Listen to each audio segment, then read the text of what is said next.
Medical Oncology at National Guard Hospital Riyadh. Please, Dr. Amin.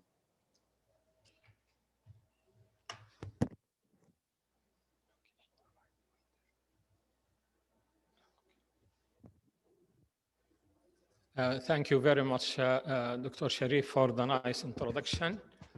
Actually, it is very difficult to speak after my senior colleagues and those eminent speakers, Dr. Saadeddin, Dr. Jamal, and Dr. Al Khair. And most of my talk is covered in the previous presentations, so I will go quickly over this. So my task, I will talk about the treatment of endocrine-resistant breast cancer. The objectives of my talk is to discuss the differences between primary and acquired resistance to endocrine therapies, to list the main mechanism of resistance associated with endocrine therapies, and also to talk about the current treatment and future directions. As you know, ER-positive breast cancer is the most common subtypes, and up to 40% can have recurrence. Endocrine therapy is the cornerstone of treatment, and we know that intrinsic and acquired resistance are developing during treatment, and the resistance depends mainly on the agent used. About 50% of hormone receptor positive breast cancer are de novo resistant to endocrine therapy. Almost all patients with advanced disease will develop acquired resistance to endocrine therapy, and the mechanism of the de novo and acquired resistance are likely similar, but are not completely understood.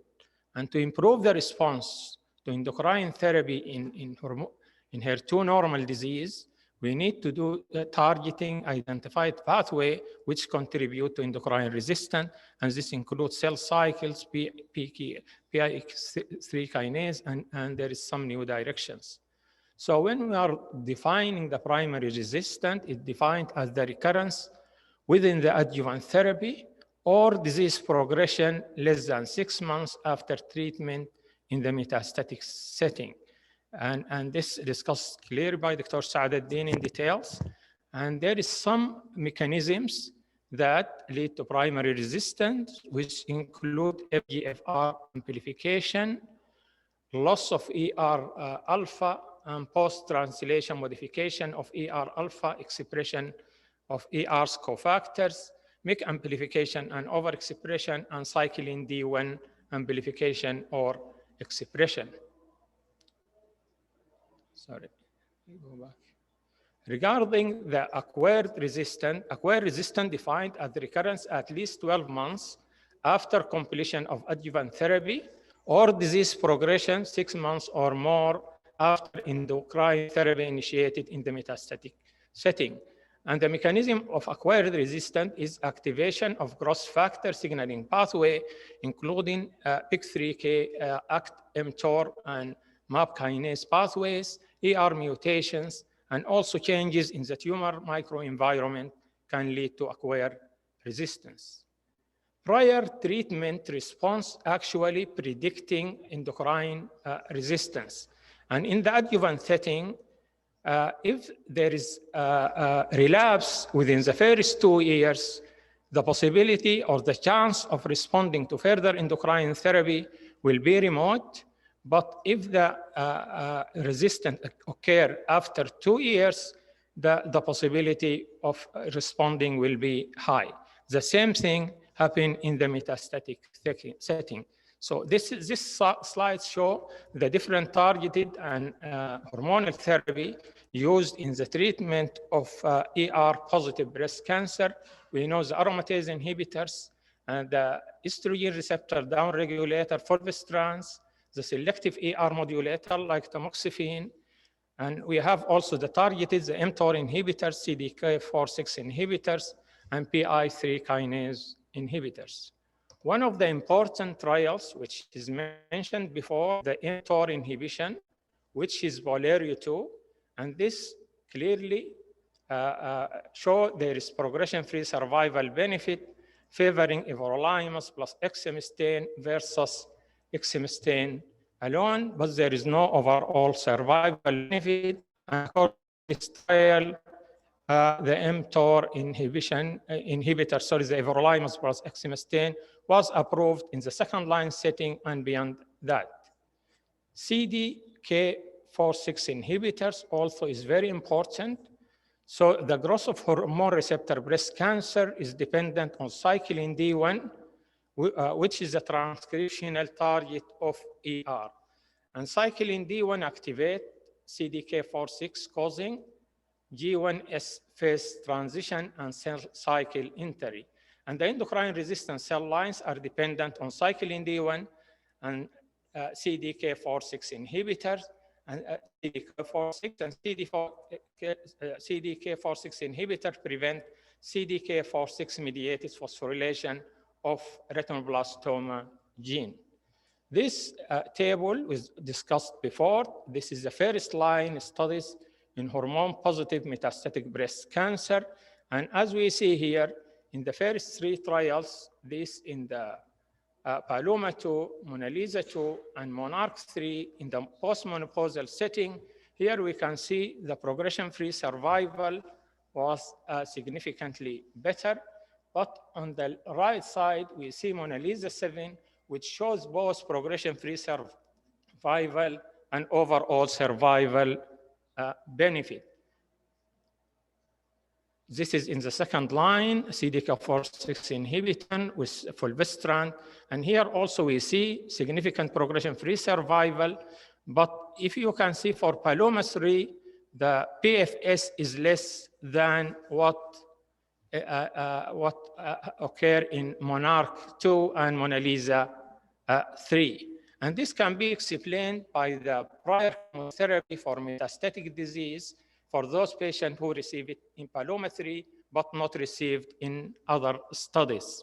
And also the number of lines of hormonal therapy was more in Paloma 3. Overall survival also in the second line, fulvestrant plus CDK4/6 inhibitor. Also, there is a decreasing benefit with increasing line of therapy. And here we see if there is prior chemotherapy, or any numbers of endocrine therapy, so the overall survival is less than when we see with the other studies in Mona Lisa 3 and Monarch 2. Also for endocrine sensitive disease, it is more or less similar to Mona Lisa 3 and Monarch 2. Is the optimal endocrine partner in combination with CDK4/6 inhibitor? And this addressed in Parsifal trial when they compare fulvestrant plus palbociclib versus letrozole plus palbociclib. And this is the baseline characteristic according to the treatment of early breast cancer in the neoadjuvant, adjuvant, and also in the hormonal setting. And in this trial, Percival's, there is no difference in progression-free survival between letrozole plus palbociclib or fulvestrant plus palbociclib. And this actually is encouraging because we would expect to see more ESR1 mutation in patients who receive aromatase inhibitors in the adjuvant setting. This suggesting adding CD4/6 inhibitor could overcome the relative resistance of patients whose tumor have ESR1 mutation due to AI. This is also discussed by Dr. Saadeddin. Retinoblastoma, one mutation is acquired in about 5% of patients on palbociclib and fulvestrant, and this leads to CD4/6 inhibitors resistance. In Monarch 3 also, there is a mutation in retinoblastoma gene, about 6% in the abemaciclib group, and in the placebo is 0, while ESR1 alteration is less frequently selected with abema versus placebo. When we talk about the ESR1 mutation, it is first reported in 1990 and now rediscovered. It leads to acquired endocrine resistance in aromatase inhibitor refractory patients. It is less common in primary tumor, but in up to 40% in metastatic tumor. And it have both prognostic and predictive marker. Fulvestrant has shown better response in some studies, And also CDK4/6 inhibitor and mTOR inhibitors may be better than aromatase inhibitor. This trial prognostic and predictive value of ESR1 mutation in postmenopausal metastatic breast cancer patient resistant to aromatase inhibitor treated with palbociclib in combination with endocrine therapy or capecitabine. This trial in the postmenopausal woman with progression on AI, and they compare CDK4/6 inhibitor plus endocrine therapy with chemotherapy. There is two cohorts in this study, palbociclib plus exemestane versus Xeloda, or palbociclib plus fulvestrant plus Xeloda. So the ESR1 mutation was found in this study in 29% of cases, and the ESR mutation showed shorter progression-free survival and also shorter overall survival. There is no difference between progression-free survival or overall survival between both arms or both cohorts. And the ESR1 mutation had inferior overall survival irrespective of the treatment. So this is a take-home message of this study. And they mentioned that this needs to be studied in prospective, more prospective studies. Fulvestrant containing arms was not better than the others, but this may be due to smaller sample size. One of the other study is PADA1, which is ESR1 mutation. This is in the first line treatment for hormone-positive metastatic breast cancer. More than 1,000 patients enrolled, treated with aromatase inhibitor and palbociclib. The ESR1 mutations evaluated in circulating free DNA at baseline 1 month, then every 2 months. And they found the prevalence here is 3.2% of ESR1 mutation.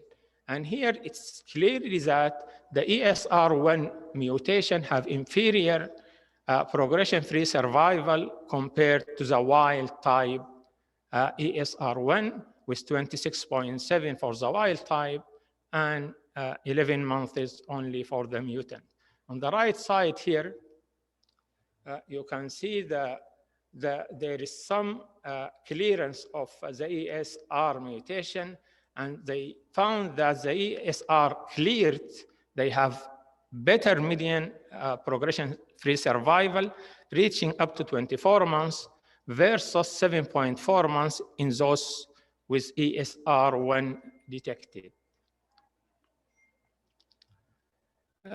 Is there any benefit of CDK4 after CDK4 inhibitor?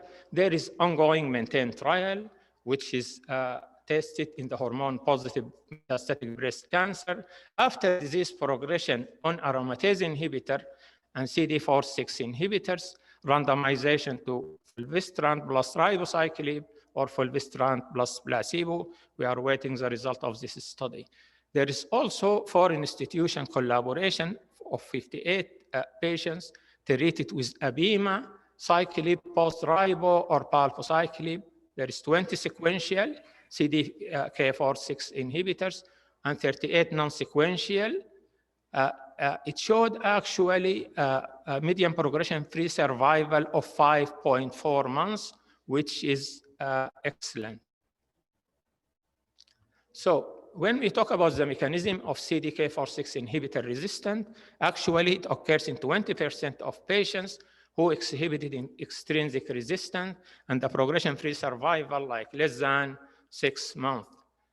The majority recurred within 2 years of being treatment, and the molecular mechanism of acquired resistance, as we mentioned before, loss of retinoblastoma gene, increased activity of CDK2 and CDK6, and upregulation of alternate pathways such as PI3 signaling. PI3 kinase inhibitors, this is discussed by Dr. Malkhair already, and PI3 kinase pathway hyperactivation due to PI3 mutations contribute to endocrine resistance. It occurs in approximately 40% of hormonal positive HER2 negative breast cancer, and the presence is a negative prognostic factor in hormonal positive advanced breast cancer. This study shows the impact of PIK3K mutation in SAPPHIRE-02 trials. And we see here clearly the PIK3K mutations, they have inferior overall survival when compared to the wild type, and also the response rate is less in the PI3K mutated compared to the wild type. SOLAR-1, this is discussed already by Dr. Malkhair, and this is showed doubling of the progression-free survival, and also the medication was approved in PIK3 mutated cancer. By LEAF cohort also this was discussed, and it showed 50% 6 months progression-free survival and median progression-free survival of 3.7 months. Histone deacetylase inhibitors, this is touched by Dr. Saaduddin also. I will not go in details, but these trials initially showed improvement in progression-free survival for entinostat plus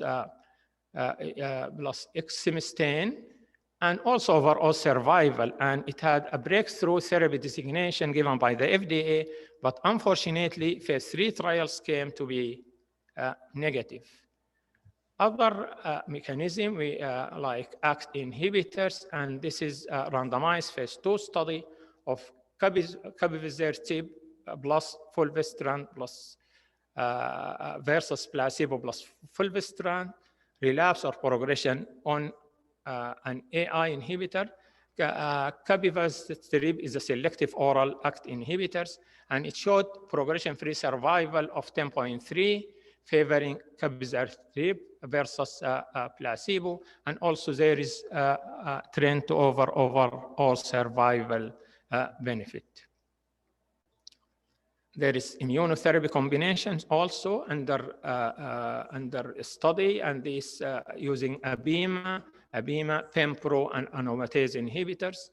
This is presented in ASCO 2020, but still the result is not out. Triplet therapy to prevent delay also. This one of the options. So this is a paradigm of changing hormonal treatment in metastatic breast cancer. And if they have high endocrine sensitive, patients should receive CDK4/6 inhibitor plus aromatase inhibitor. In some of cases, we can give fulvestrant if there is bone metastasis only, PIK3 kinase if mutation. We will give alpelisib plus fulvestrant, and exemestane everolimus may be given in the third line or further lines. So the options for metastatic hormone-positive breast cancer in the first line is CDK4/6 inhibitor plus aromatase inhibitor plus or minus LHRH agonist. Aromatase inhibitor as a single agent, also one of the options. Fulvestrant, single agent, also one of the options. And chemotherapy in visceral crisis. Options for metastatic in the second line, CDK4/6 inhibitor plus fulvestrant, and this is actually preferred, especially in the ESR1 mutation. Exemestane plus everolimus also showed benefit with ESR mutation, although we are using it for all of our patients. Alpelisib plus fulvestrant in PIK3K mutation. Tamoxifen being SERM could be explored further in ESR mutation. Chemotherapy, as I mentioned, for visceral crisis or exhaustion of endocrine therapy. Newer SERMs and SERS or combination are promising and need to be explored further. By this slide, I completed my presentation, and thank you for your attention.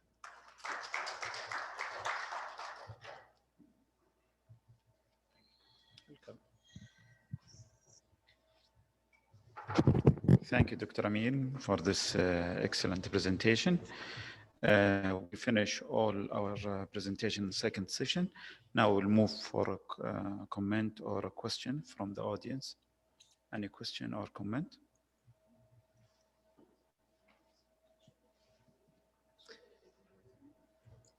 Can I comment quickly on ESR mutation, Omar, before we... Sure. Okay, thank you. Thank you very much to all speakers, Dr. Omar Khair, Dr. Tijani, for elegant talks. Now, ESR mutation, as I've mentioned in my talk, this is actually not a simple test to do.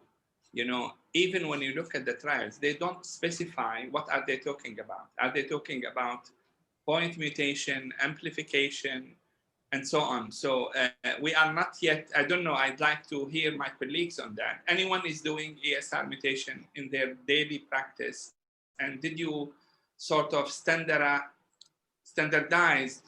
the testing in our labs? Where do we stand in practical point? No. Dr. No. Ahmed, it's not available, I think, in most of the hospital. And I think one of the key barriers of adopting ACR mutations in the routine practice or being recommended to be done in the routine practice is most of the data is that we have is retrospective analysis of maybe of prospective trials, but it's still not tested prospectively in clinical trials to guide treatment or to look for which treatment to allocate patients. In addition, of course, to the cost, to the maybe logistic and lack of facilities in most of the hospital to do this unsimple test, as I agree with you. Dr. Jamal, do you have any comment on that? I'd like No, actually, we just like what Dr. Samani mentioned, we are actually trying to cope with the other biomarkers and convince our pathologists to adopt the other biomarkers, the expanding biomarkers, but also to add to the challenges that you have kindly mentioned, Dr. Samani. I think for ESR, because it's a dynamic mutation, it needs a new biopsy. So that will be one of the additional challenges. You can't use the archival tissue. And to be honest, I think even in the West, at least I speak about the UK, it is not a standard test for routine practice. And if I can shift you to the other extreme, big 3 CA mutation, don't you think it's an important thing to adopt quickly and test for it at the outset? This mutation is different from ESR. It's there from the beginning. It has a predictive and prognostic value, and it can help you in the algorithm of sequencing drugs. We don't do it routine yet. I've started to talk to my pathologist to try and be, on that front. Do you agree with me that we should push for it in our guidelines, at least national guidelines? Yes. Actually, a few months ago, we started to do as a routine, actually. And even we are doing, even while the patient is still on the first line, to, as you mentioned, Dr. Ahmed, that you will be able to plan your next treatment once you have the data. Yeah, I totally agree with you, Dr. Ahmed. In fact, interestingly, we had this discussion with the pathology colleagues something like 6, 7, 8 months ago. And we managed to convince them that it's something we need. And just by chance, yesterday, we had another discussion. I personally had another discussion with them. We have some challenges, because it has to go overseas, lots of things, I mean, the last thing you want is a problem. You convince the pathologist, you convince everybody, and then you get problems with the career services. It's just quite painful, to be honest. And then the medication is not on the formulary either. So things are quite tough in general, but it's a good medication and based on a good test, and we need to actually make both of them available for our patients. Dr. Ahmed, if you allow me, I would like to ask the speakers and as well my co-chair, Dr. Omar. Nowadays, we have data about the value of PARP inhibitor and hormonal receptor positive breast cancer as well as triple negative. And even I guess in the last ASCO, we have data coming from Korea that patients having BRCA mutation are less responsive to CDK4/6 inhibitor compared to wild patients. So my question to you, how frequent are you doing BRCA testing for hormonal receptor positive HER2 negative breast cancer? Wallahi, I'm lucky with the National Guard facility. They are sort of easy with us, and we are frequently doing this package.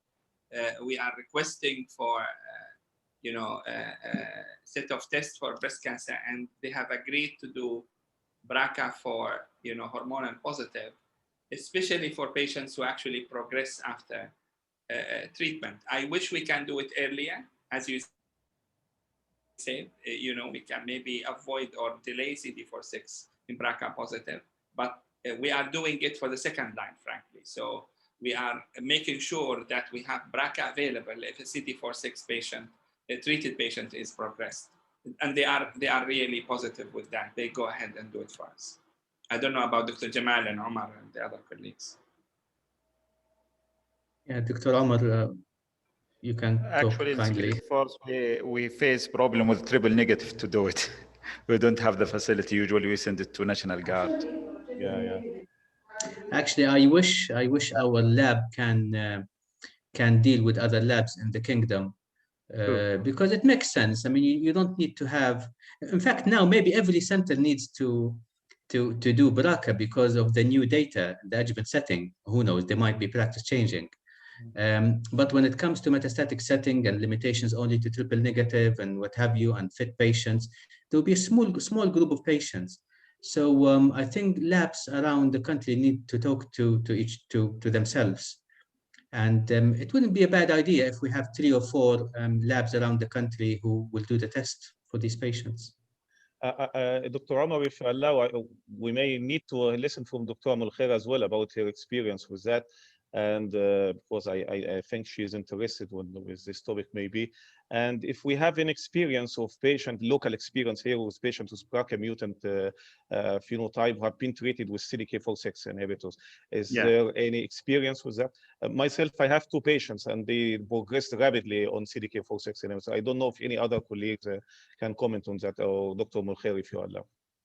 Actually, I totally agree with you that we have to, with all the speakers, what they have mentioned, that we do the BRCA for when it is indicated from the beginning, even if they are hormonal positive, because although the number or percentage of hormonal positive with the BRCA mutation are in our studies previously 5%, is not that common, but it should be done. Especially now we are talking about therapeutic options. What I'm doing in private practice, it's much better. I'm doing the tumor profile for the patient from the beginning. So I can assess if they are BIC3 kinase mutation. They have it prior to start. And they just finished, I had 2 patients that started on CDK4/6 inhibitor, and they progressed within 4-6 months. But I knew that they are BIC3 mutant. So immediately we shift to alpelisib plus. I wish that we can do it, and it's not.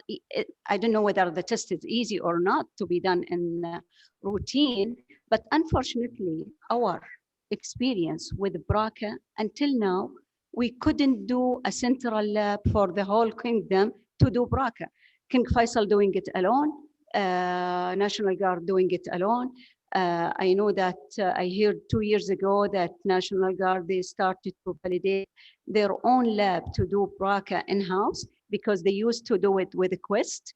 I don't know if they are still doing it with a Quest or Centogene. I don't know about you are.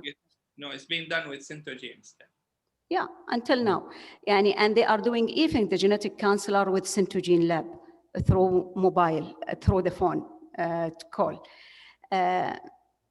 I wish that we can collaborate and make a central lab here to do all, but until now, there's no success, unfortunately. Okay. Moving to another point that have been presented with Dr. Gamal Zikri about the value of CDK4/6 inhibitor in patients with more endocrine sensitive compared to patients who are having more endocrine resistant disease. We have some discrepancy between, for example, palbociclib compared to abemaciclib, Monarch 2 and Monarch 3, abemaciclib, more beneficial and more resistant disease compared to palbociclib. So do you think that this data is quite convincing that we can adopt in practice, or sometimes can be discriminating in choice of the which agent of them, if you have the luxury to choose between these agents? Or it is something that's still exploratory, we don't have enough evidence to do so? Yeah, thank you very much for the question. I tend to have mixed feelings about subgroup analysis. Again, as I mentioned, this subgroup with endocrine resistance in paloma 3 represent 20% or 21% of the population. Yet the upside down curves, actually the curves are in the wrong direction somehow, cannot be totally ignored. Yet I don't know if we have the luxury, if I have the luxury actually of choosing, then I can easily avoid palbociclib in this patient and maybe provide another CDK4/6 inhibitor. When it comes to abemaciclib, I think the data showed that the benefit is for both groups. Maybe in one group is slightly more than the other, but both of them benefited. So yes, I have a mixed feeling about Paloma 3. Professor Ahmed Saaduddin has had a good presentation, excellent presentation about resistance. So we'd like to listen to his opinion if he doesn't mind. First, let me correct a thing I've just mentioned. Nadine, who is with us at National Guard, kindly have written that she's involved in high-risk clinic. Now we have the BRCA done in-house. Okay, so maybe the reports I was looking at a little bit older than the new one. So it seems that at National Guard we have this one. Dr. Jamal, when it comes to choosing one of them, it's really a tough thing. The case I have presented, if you I don't know whether you have seen it, somebody who actually progressed on Balbo. If you follow the guidelines, you should not use Abema.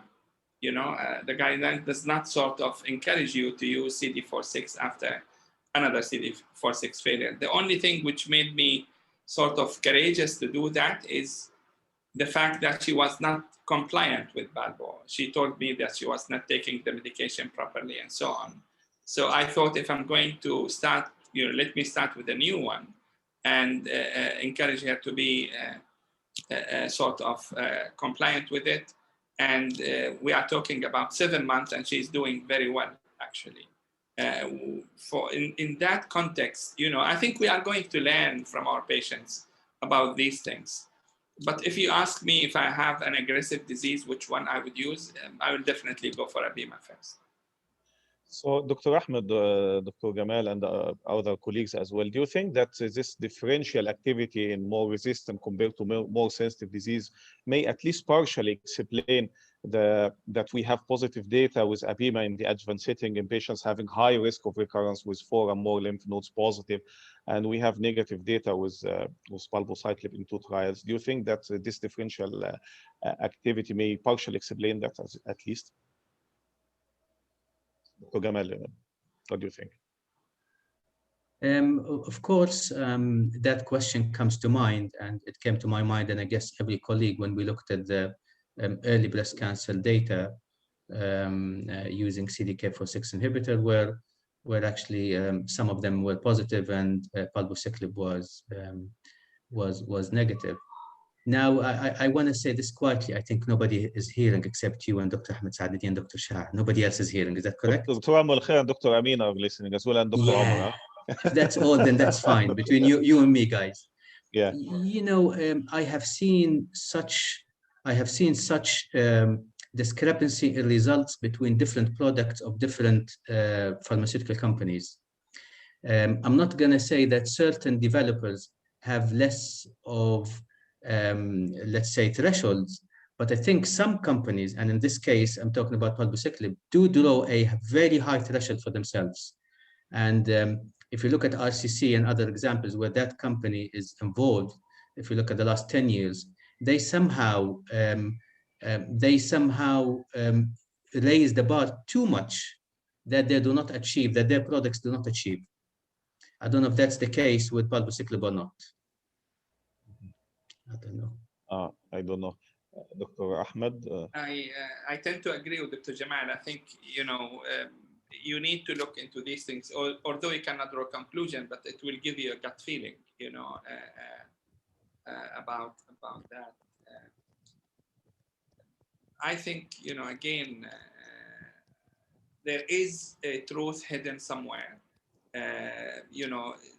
The the more aggressive disease you use, I think you will get a better outcome when you add CD4/6. If you are talking about endocrine, very sensitive early disease, I don't think you are going to show, great benefit.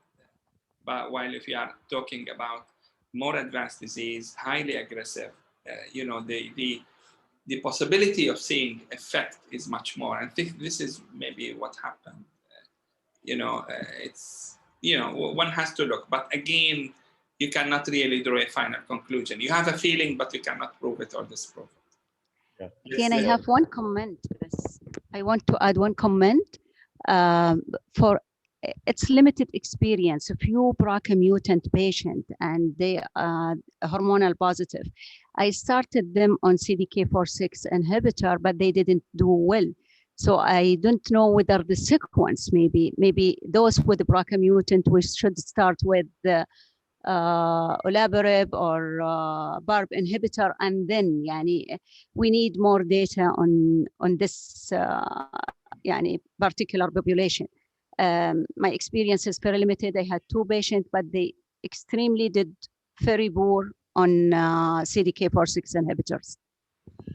So I think this will be a good opportunity if you don't mind, or Dr. Ahmed, Dr. Gamal, Dr. Mulkhair, Dr. Amin, and all the panelists, that it will be a good opportunity to have this data, to collect data. It may be few patients here and there, but if we can collect a good series of patients, it will be very nice to publish, actually.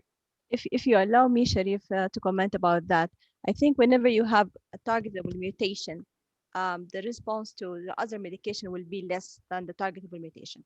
So maybe the BRCA positive patient might have PI3 kinase mutation most of the time. So having a target for this mutation will make the responses less to the other medication. Maybe this is, and we can extrapolate this from the lung cancer patient. We know that EGFR patient or ALK or ROS1 patient, they are less sensitive to, for example, immunotherapy, let's say. So maybe this is the reason.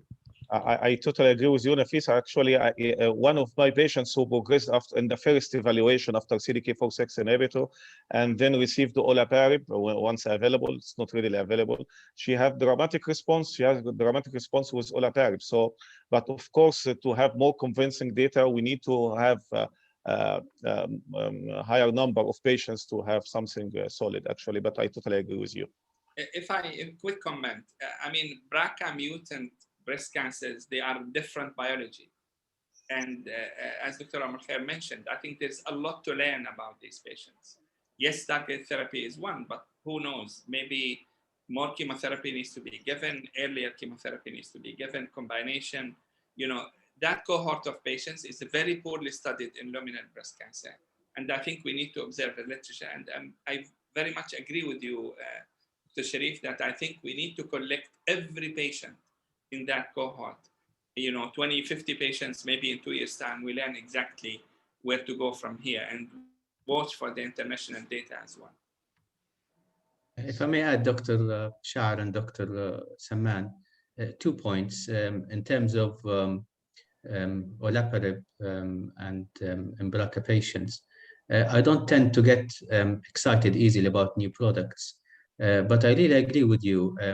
Single oral medication, it's not the most innocent medication in the world, but it's a single oral medication targeted. So we know we're targeting a certain population with very, very exciting response rates. I don't care about survival, to be honest, in these patients. I don't care about progression-free survival. What I want is actually to have response rates which will improve quality of life and symptoms and give good news to the patient. The response rates are above 50% in these patients. So I think these patients should be tested and should be offered this treatment. And just go again to the adjuvant CDK4/6, which you kindly have opened the question. If we all remember, we for many decades, we treated patients with adjuvant chemotherapy, and we knew that the benefits are going to be harvested by probably from 1% to maybe 10, 12% of the population. Not everybody gains benefit from adjuvant chemo. And we never managed to be satisfied with that until we had the Oncotype DX. So we can actually reduce the number of patients who will get chemo unnecessarily without benefit. And I think we need to take that in context when we look at the adjuvant CDK4/6 inhibitors, even the positive studies. I don't feel happy and excited about treating 100 women with a 1 year or 2 years of CDK4/6 inhibitor just for 3.5 or 4 women to benefit, while 97 who do not benefit. So we commit them to all the toxicities, all the resources, and they will not benefit. I think we need to dampen our excitement until we can benefit more patients with such long, expensive treatment. As I've mentioned, Dr. Jamal, luckily enough, the adjuvant trials were basically negative. So, you know, I want, you know, for the first time I said I'm happy this trial is negative. As you said, I mean, if it's going to be a lot of money, a lot of patients for very little benefit, this is something to think about. So far, as I've summarized, there is no, one should not consider in the routine practice adjuvant setting. Totally agree. Totally agree, Dr. Saldi.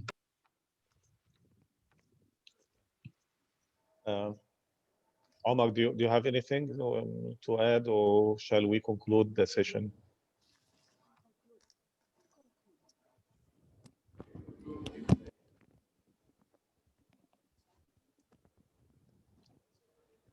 Thank you all. We conclude today with this nice discussion, and tomorrow, inshallah, we will see you at 9 a.m. Hope we will enjoy tomorrow, inshallah, as today. Thank you. Oh, good night. Bye. Thank you very much. Thank you very much. Thank you. Assalamu Thank you alaikum. very much. Assalamu alaikum. Thank you, Dr. Jamal, Dr. Sharif. Thank you very much. See you soon, inshallah. Thank you. الله يسلمكم. مشتاقين ليكم كلكم والله. نشوفكم على خير إن شاء الله. في رعاية الله. مع السلامة. مع السلامة.